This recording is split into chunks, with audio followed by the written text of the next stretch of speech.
বিসমিল্লাহির রহমানির রহিম। সুপ্রিয় শিক্ষার্থীবৃন্দ এবং অভিভাবক মণ্ডলী এবং যারা এই ক্লাসটি পর্যবেক্ষণ করছেন তাদের সকলের প্রতি রইল আমার আন্তরিক সালাম। আসসালামু আলাইকুম। আমি মোহাম্মদ নুরশাদ আলম রুবেল, প্রভাষক সমাজবিজ্ঞান, মুসলিমুজা Yusuf Ali school and college. আজকের অনলাইন ক্লাসে সবাইকে স্বাগতম।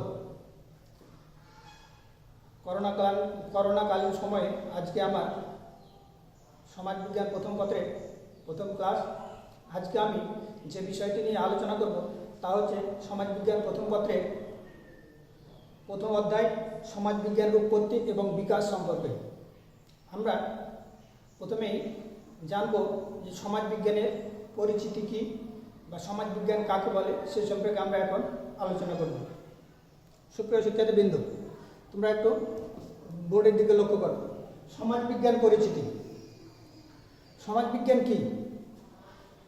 সমাজবিজ্ঞান 1839 সালে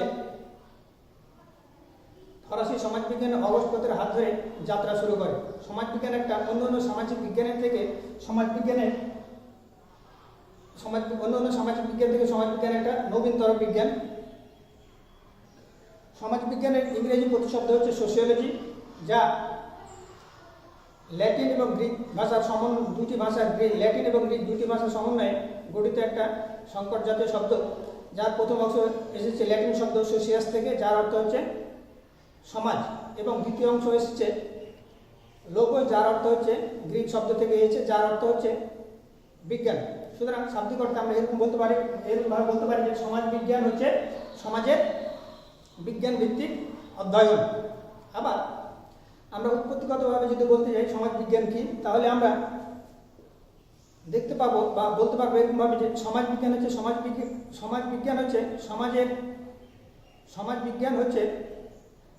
বিজ্ঞানের এমন এক শাখা যা সমাজ সম্পর্কিত বিষয়সমূহ নিয়ে নিরপেক্ষভাবে ব্যাখ্যা বিশ্লেষণ ও আলোচনা করে, তাকে আমরা সমাজ বিজ্ঞান বলব।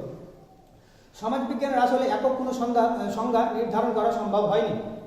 বিভিন্ন সমাজবিজ্ঞানীগণ বিভিন্নভাবে তাদের নিজস্ব দৃষ্টিভঙ্গি থেকে সমাজবিজ্ঞানকে সংজ্ঞায়িত করার চেষ্টা করেছেন। বিভিন্ন সমাজবিজ্ঞানী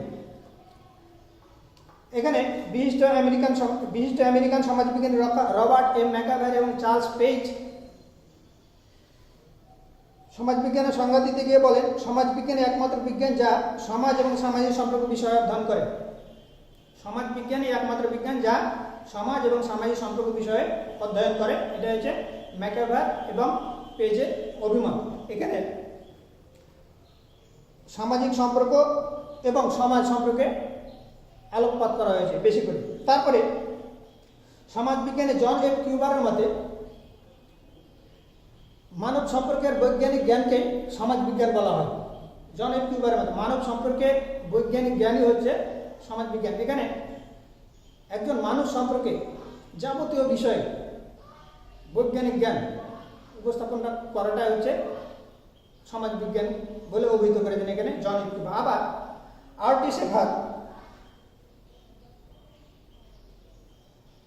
আরটি শেফারের মতে সমাজবিজ্ঞান হলো সামাজিক আচরণ ও সামাজিক গোষ্ঠী সমূহের সুশৃঙ্খল পাঠ।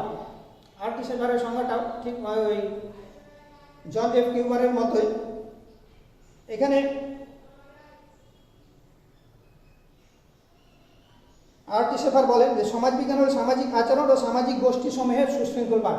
এখানে মানুষের সামাজিক আচরণ এবং প্রত্যেকটা সমাজে কিছু গোষ্ঠী বাস করে এবং তাদের গোষ্ঠীর একটা সুশৃঙ্খল, অর্থাৎ সমাজে বসবাস করতে গিয়ে মানুষ কোন ধরনের আচরণ করে এবং মানুষ কিভাবে চলাফেরা করে, তাদের কাজগুলো কিভাবে সম্পাদন করে, এই সম্পর্কে একটা সুশৃঙ্খল পাঠই হচ্ছে সমাজবিজ্ঞান। আবার সমাজবিজ্ঞানী মরিস জেন্সবার্গ বলেন, সমাজবিজ্ঞান মানব সমাজের পারস্পরিক ক্রিয়া, পারস্পরিক সম্পর্ক এবং অবস্থা ও পরিণতি সম্পর্কে আলোচনা করে। এখানে মরিস জেন্সবার্গ মানুষের পারস্পরিক সম্পর্ক, পারস্পরিক ক্রিয়া প্রতিক্রিয়া ইত্যাদির উপর বেশি গুরুত্ব আরোপ করেছেন। তাহলে আমরা সমাজবিজ্ঞান কি এ সম্পর্কে যদি আমরা সবশেষে একটা সাধারণ সংজ্ঞা উপনীত হতে যাই, তাহলে আমরা এরকমভাবে বলতে পারি সমাজবিজ্ঞান হচ্ছে এমন একটা বিজ্ঞান যা সমাজে বসবাসরত মানুষের বিভিন্ন পারস্পরিক ক্রিয়া, বিভিন্ন প্রতিষ্ঠান, অনুষ্ঠান এবং মানুষ সম্পর্কে বৈজ্ঞানিকভাবে বিশ্লেষণ করাটাই হচ্ছে সমাজবিজ্ঞান। সুপ্রিয় শিক্ষার্থীবৃন্দ, তোমরা তাহলে এখন আমি আশা করতে পারি যে তোমরা সকলে সমাজবিজ্ঞান কি বা সমাজবিজ্ঞানের পরিচিতি সম্পর্কে তোমরা একটা সাধারণ একটা ধারণা অবশ্যই তোমাদের ভিতরে আসলো। সুপ্রিয় শিক্ষার্থীবৃন্দ, এখন আমরা যে বিষয়টি নিয়ে আলোচনা করবো সেটা হচ্ছে সমাজবিজ্ঞানের প্রকৃতি নিয়ে। সমাজবিজ্ঞানের প্রকৃতি আসলে কি সে সম্পর্কে সমাজবিজ্ঞানীগণ একমত হতে পারেননি। এখানেও সমাজবিজ্ঞানের সংজ্ঞাতে যেমন সমাজবিজ্ঞানের এক হতে পারেনি, সমাজবিজ্ঞানের প্রকৃতি নিয়েও সমাজবিজ্ঞানের এক হতে পারেনি। এখানে দুই দলে বিভক্ত হয়েছে সমাজবিজ্ঞানীগণ। একদল সমাজবিজ্ঞানী মনে করে সমাজবিজ্ঞান হচ্ছে প্রাকৃতিক বিজ্ঞানের মতো একটা বিজ্ঞান, অর্থাৎ প্রাকৃতিক বিজ্ঞানে যেরকমভাবে তার তথ্য উপাত্তগুলো উপস্থাপন করে এবং ফলাফল প্রদান করে, সমাজবিজ্ঞানও ঠিক সেরকমভাবে তার তথ্য উপাত্তগুলো উপস্থাপনের মাধ্যমে ফলাফল দিতে পারবে। এটা একদল মনে করে। আবার আরেক দল মনে করে যে না, সমাজবিজ্ঞান প্রাকৃতিক বিজ্ঞানের মতো নয়, এটা একটা স্বতন্ত্র ধরনের বিজ্ঞান এবং এটা সামাজিক বিজ্ঞানের পর্যায়ভুক্ত একটা বিজ্ঞান। এবং এখানে যেহেতু সমাজবিজ্ঞান মানুষের সমাজ এবং মানুষ নিয়ে গবেষণা করে, যার কারণে মানুষ এবং মানুষের সমাজ, মানুষ এবং মানুষের মন যেহেতু সদাই পরিবর্তনশীল, সুতরাং এটা প্রাকৃতিক বিজ্ঞান হবে না, এটা হবে সামাজিক বিজ্ঞানের পর্যায়ভুক্ত একটি বিজ্ঞান। আচ্ছা, যা হোক, আমরা এখন যুক্তিযুক্তভাবে সমাজবিজ্ঞানের প্রকৃতি কী সে সম্পর্কে একটু আলোচনা করব। প্রথমে আমরা দেখি সামাজিক সম্পর্কের বিজ্ঞান ভিত্তিক পাঠ হচ্ছে সমাজবিজ্ঞান।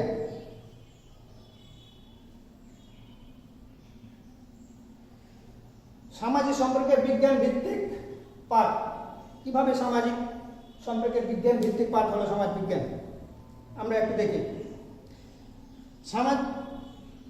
সমাজবিজ্ঞান সামাজিক পর্যায়ভুক্ত একটি বিজ্ঞান।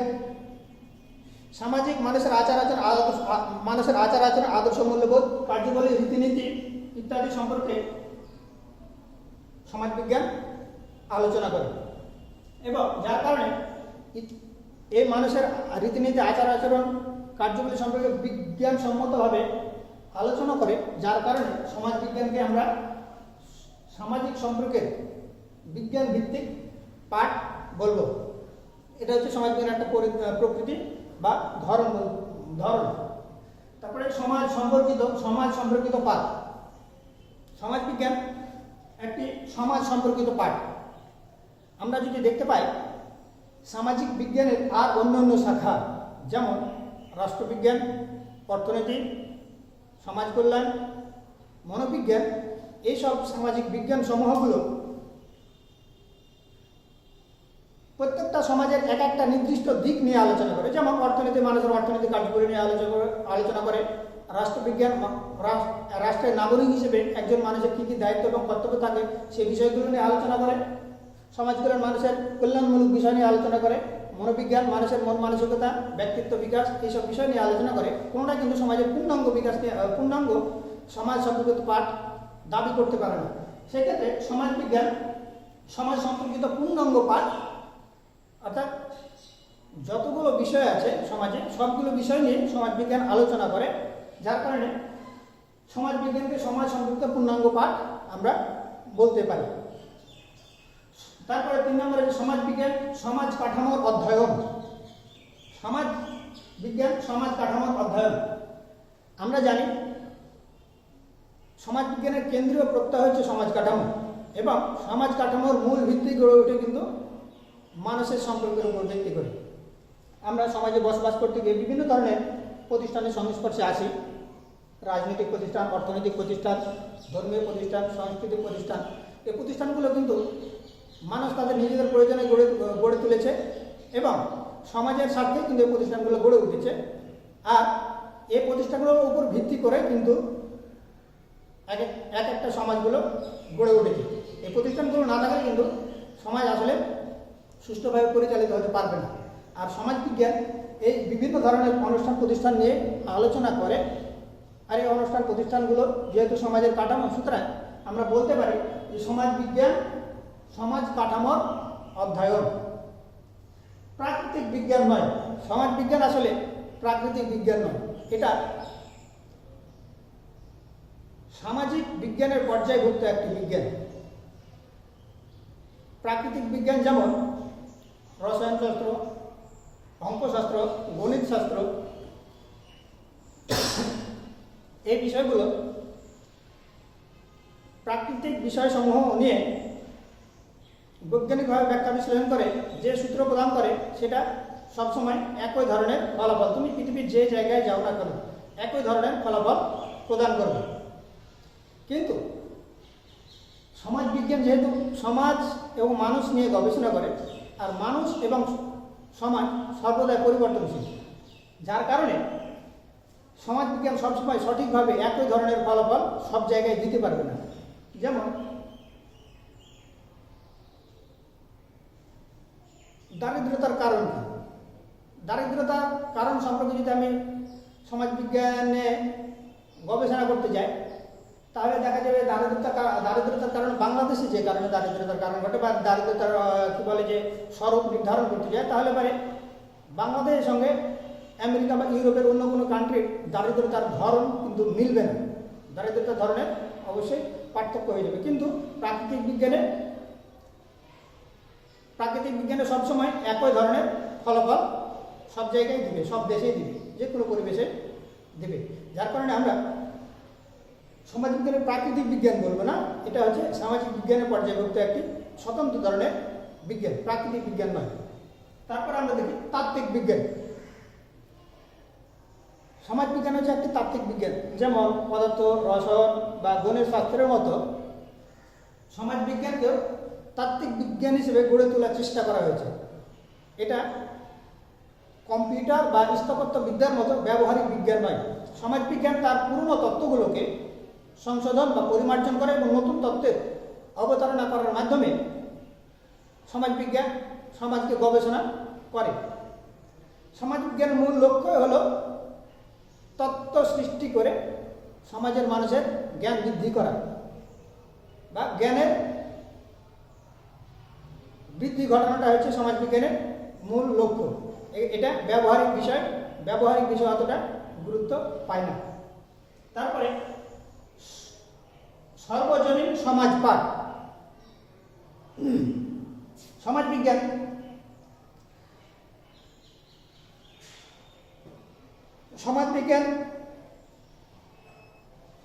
বিজ্ঞানসম্মত পদ্ধতিতে যে সুশৃঙ্খল জ্ঞান আহরণ করে এবং যে সিদ্ধান্ত গ্রহণ করে তা পরবর্তী পর্যায়ে একই ধরনের ঘটনার ক্ষেত্রে নির্দ্বিধায় সেই জায়গায় প্রয়োগ করা যায়। যেমন যে আজ থেকে 50 বছর আগে কোনো ঘটনা বা 10 বছর বা 5 বছর 7 বছর আগে যদি কোনো ঘটনা ঘটে থাকে, সেই ঘটনার যদি কোনো সিদ্ধান্ত গ্রহণ করা হয়, কোনো গবেষণা করে যদি কোনো সিদ্ধান্ত গ্রহণ করা হয়, তাহলে ওই ঘটনা এখন থেকে আর 2-4 বছর পরে যদি কোনো ঘটনা ঘটে, তাহলে ওই সিদ্ধান্ত বা ফলাফল সমূহ ওই ঘটনার ক্ষেত্রে পুনরায় প্রয়োগ করা যায়, যার কারণে সমাজ বিজ্ঞানকে সমাজের সর্বজনীন পাঠ বলা হয়। যেমন সমাজে বাল্য বিবাহ, যৌতুক প্রথা, মহাজনী ব্যবস্থা, এই বিষয়গুলো বারবার ঘটে এবং ঘটার মূল কারণগুলো কিন্তু মোটামুটি সেম, যার কারণে এ ধরনের ঘটনার ক্ষেত্রে গবেষণার ক্ষেত্রে আমরা পূর্বের কোনো ফলাফলকে ওই জায়গায় দিয়ে দিতে পারি। তারপরে বিশ্লেষণধর্মী বিজ্ঞান। সমাজ বিজ্ঞান হচ্ছে বিশ্লেষণধর্মী বিজ্ঞান। সমাজ বিজ্ঞান শুধুমাত্র সমাজের কোনো প্রপঞ্চ বা ঘটনা আলোচনাই করে না, এর কারণ উদ্ঘাটনের চেষ্টা করা হয় সমাজ বিজ্ঞানে এবং তা সঠিকভাবে বিজ্ঞানসম্মতভাবে বিশ্লেষণ করার চেষ্টা করা হয়, যার কারণে সমাজ বিজ্ঞানকে বিশ্লেষণধর্মী বিজ্ঞানও বলা হয়। তারপরে সামাজিক স্থিতিশীলতা ও গতিশীলতার বিজ্ঞান। সামাজিক স্থিতিশীলতা ও গতিশীলতা বিশ্লেষণ অর্থ হচ্ছে পরিবার ব্যবস্থা, শিক্ষা, ধর্ম, বিবাহ, রাজনীতি, এই বিষয়গুলো সমাজের স্থিতিশীল বিষয় এবং কালের আবর্তনে এই বিষয়গুলো আবার কীভাবে পরিবর্তিত হচ্ছে সে সম্পর্কে আলোচনা হচ্ছে সামাজিক গতিশীলতার বিষয়। সুপ্রিয় শিক্ষার্থীবৃন্দ, আমরা তাহলে পরে আজকে সমাজ বিজ্ঞানের পরিচিতি সম্পর্কে জানতে পারলাম, সমাজবিজ্ঞানের প্রকৃতি কী সে সম্পর্কে জানতে পারলাম। সমাজবিজ্ঞানের প্রকৃতি বলতে সমাজবিজ্ঞানের যে প্রকৃতি আরও আছে, তবে আমি অল্প পরিসরে এই কয়েকটা বিষয়ে আমি 8টা বিষয়ে তুলে ধরলাম। আশা করি তোমরা এই বিষয়গুলো ভালোভাবে বাড়িতে অনুশীলন করবে এবং দেখবে, এবং করোনাকালীন সময়ে তোমরা সবাই স্বাস্থ্যবিধি মেনে সঠিকভাবে চলাফেরা করবে। ধন্যবাদ সকলকে, ভালো থাকো সবাই।